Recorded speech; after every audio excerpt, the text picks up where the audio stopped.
ভোরের আলো ফুটতে না ফুটতেই প্রকৃতির এক আকস্মিক ঝাপটায় কেঁপে উঠল রাজধানী ঢাকা সহ সারা দেশ।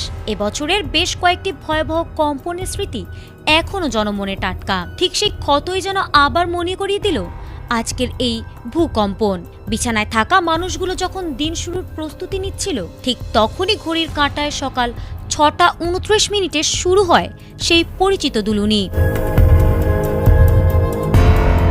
আবহাওয়া অধিদপ্তর ও আন্তর্জাতিক ভূতাত্ত্বিক জরিপ সংস্থাগুলোর তথ্য মতে আজকের এই ভূমিকম্পের মাত্রা ছিল রিক্টার স্কেলে ৫.১। ভূমিকম্পটির মূল উৎপত্তি স্থল ছিল প্রতিবেশী দেশ মিয়ানমারের সাগাইং অঞ্চলের হোমালিন এলাকায়। ভারতের ন্যাশনাল সেন্টার ফর সিসমোলজি জানিয়েছে, কেন্দ্রস্থলটি ছিল ভারতের মণিপুর সীমান্তের কামজং জেলার সংলগ্ন।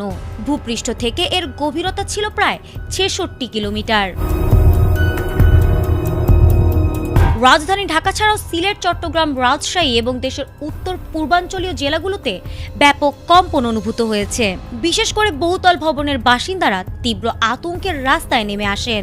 তবে স্বস্তির বিষয় হলো ভূমিকম্পের কেন্দ্রস্থলটি ভূপৃষ্ঠের অনেকটা গভীরে হওয়ায় এবং উৎপত্তি স্থল ঢাকা থেকে প্রায় ৪৪১ কিলোমিটার দূরে হওয়ায় বড় ধরনের কোনো ক্ষয়ক্ষতির খবর এখনো পাওয়া যায়নি। গত কয়েক মাসে ছোট বড় বেশ কিছু কম্পন যেন বারবার মনে করিয়ে দিচ্ছে বাংলাদেশ এক বড় ধরনের ভূতাত্ত্বিক ঝুঁকির মুখে দাঁড়িয়ে। আজকের এই ৫.১ মাত্রার কম্পনটি বড় কোনো বিপর্যয় না আনলেও এটি মূলত একটি ওয়েক আপ কল বা সতর্কবার্তা।